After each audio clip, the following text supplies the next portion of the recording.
So Battlefield made a very controversial decision, and it's coming at an interesting time because we found out today that this weekend they're going to be hosting their first server test. So I'm assuming over the next day or two, there's going to be a lot more Battlefield Lab invites going out for playtest sessions. So keep an eye on your email if you registered for those. Just go to the Battlefield website or the EA website and you can register. I haven't got one yet, just to be clear. Hopefully I do this week because I would really like to see what's going on there. But what they did do is they put out this on Twitter. It's the Battlefield Labs. Oh, my camera. Give me one sec. The Battlefield Labs Community Update Class System Part 1. They say this: today we are excited to start outlining our future vision for the class system in Battlefield. The gameplay mechanics of classes and aspects that players have enjoyed most have evolved throughout the history of the Battlefield franchise. Our goal within Battlefield Labs is to test and refine the best aspects of the class system from our history. So this, in other words, this is a big thing that they are testing because the first thing was like the basics, the movement, the way the game felt as a whole, destruction.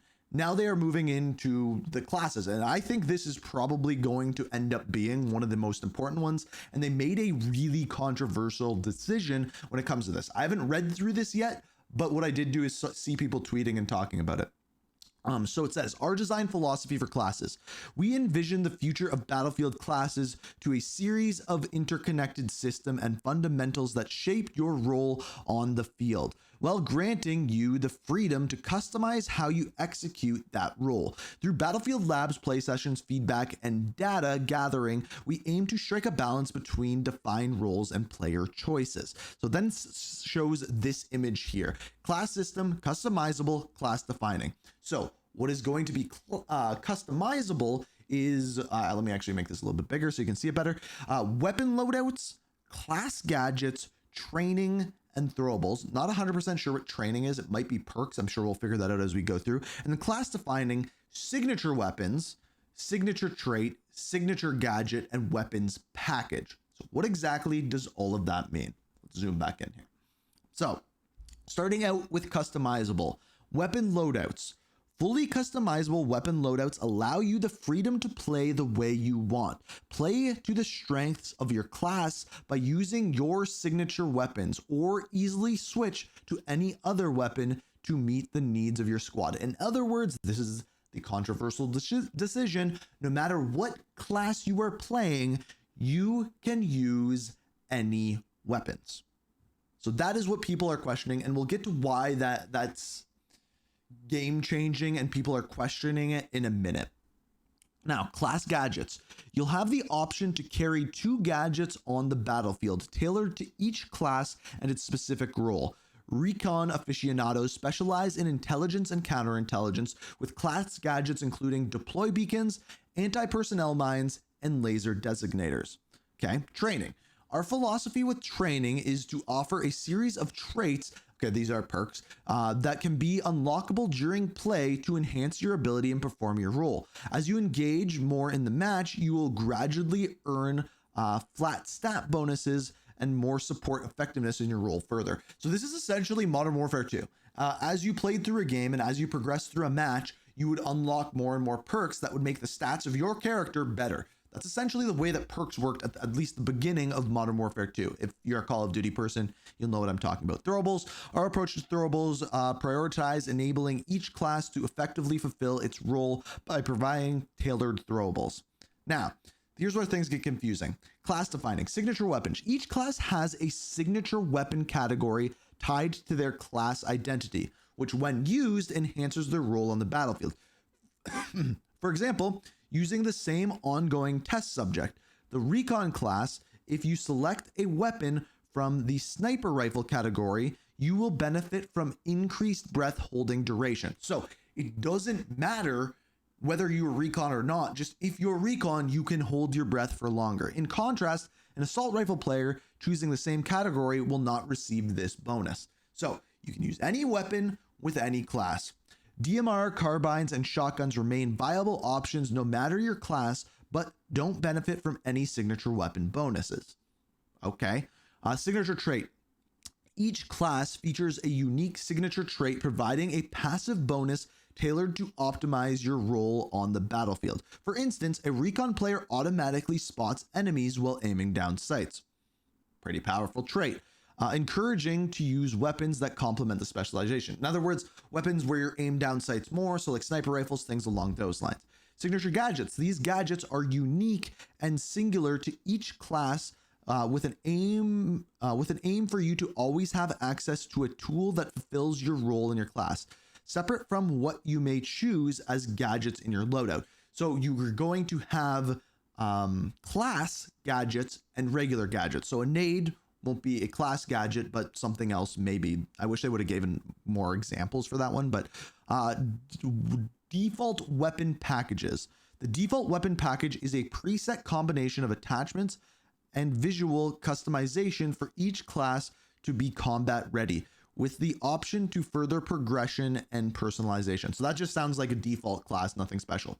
What's next? The class system and its individual components will be available for playtesting within Battlefield Labs in coming weeks. So in other words, this weekend. Participants will be able to go hands-on with these features, discuss and provide feedback. Following the further play session, we will be back with another community update to unpack class components in more detail and share learnings based on our participant feedback. And then it tells you how to get involved there. So then it's people. Tactical Brit responded here saying, weapons should be locked. Battlefield 4 did it best. Follow that formula or hell, allow one weapon from each class to be unlocked by classes once you hit mastery. I wish he would go in depth more as to why he believes that, because I see what Battlefield is going for here.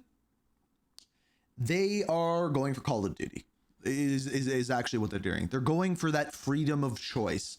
And that's traditionally not what Battlefield is known for. They are known for essentially being a class shooter. I was going to say a hero shooter, but I think that's going a little too far. Maybe you could argue 2042 is more of a hero shooter. But like quite literally, all of the comments and all of the people responding are, I'm disappointed. Lock 'em weapons. Holy shit, don't reinvent the wheel. Just do what you do best and enjoy the money glitch. So basically, nobody understood that weapons are, in fact, locked for in-class soldiers, but the game now allows out-of-class soldiers, lone wolves, which essentially introduces a fifth class. I don't think that's what they're saying. I don't think that's what they're saying at all. Weapons should be locked. Battlefield 3 and 4 show what's done best. Yes, Battlefield back, boys. So there's one positive one. Remember, boys, no pre-order. And then the AI generated image. That's actually pretty funny. So everyone's saying that they should be locked. So here's the question. Let me explain to you two sides of this. Let me just explain to you the two sides of the coin. And I want to hear what you guys think in the comments. So for one side of the coin is Battlefield is as close to a tactical shooter as an arcade shooter gets, if that makes sense. And one of the things that did that was the class system. People believe that if you're rocking recon, you should be rocking a sniper rifle. And if you're rocking a support, you should be rocking the given weapon that has been given with that. And that is what lines up with the community best. Now, I see what they're going for in the idea that there is going to be weapons per class that are going to benefit from that class, like sniper rifles, for example, being able to spot people immediately when you aim down sights. And that's good. I like that. But there's also the other side of things where maybe I like a certain ability and want to be able to use it with other weapons. So I think what the Tactical Brit said is probably the best solution, right? Where once you hit mastery or once you've done enough, then you have access to a certain availability of weapons. The problem is, though, is I feel like the average player will never get to experience that. So I don't think they will do that, and I think something like that is off the table. So the thing we have to remember is that this is a playtest. They will be testing it out, and they want to see what the general public thinks about this system, right? it seems as though I don't know many creators who are currently in the playtest. In fact, I don't know any, if I'm being fair. I know one that has played the game, but is not in every single playtest session. And I think they're doing the right thing. I think putting it into the playtest first and testing it and getting feedback, and then maybe removing it and getting feedback is probably the way to do that properly. So before you freak out and you say, this is a horrible game or whatever, and I'm not playing this, know that they're testing this. And once maybe we get to an open beta or an open alpha, then we can say this is the system that they're going for. But as of right now, they're pretty much fully committed, just to be clear, because they have built it out in this way. And this is something that is not the easiest thing to change once it's in there. So will they change it? Maybe. I think they're going to wait for the feedback and wait for the general public feedback on that sentiment. But as of right now, they made the controversial choice to do this. And I'm curious. I'm very curious what you guys have to say about this one.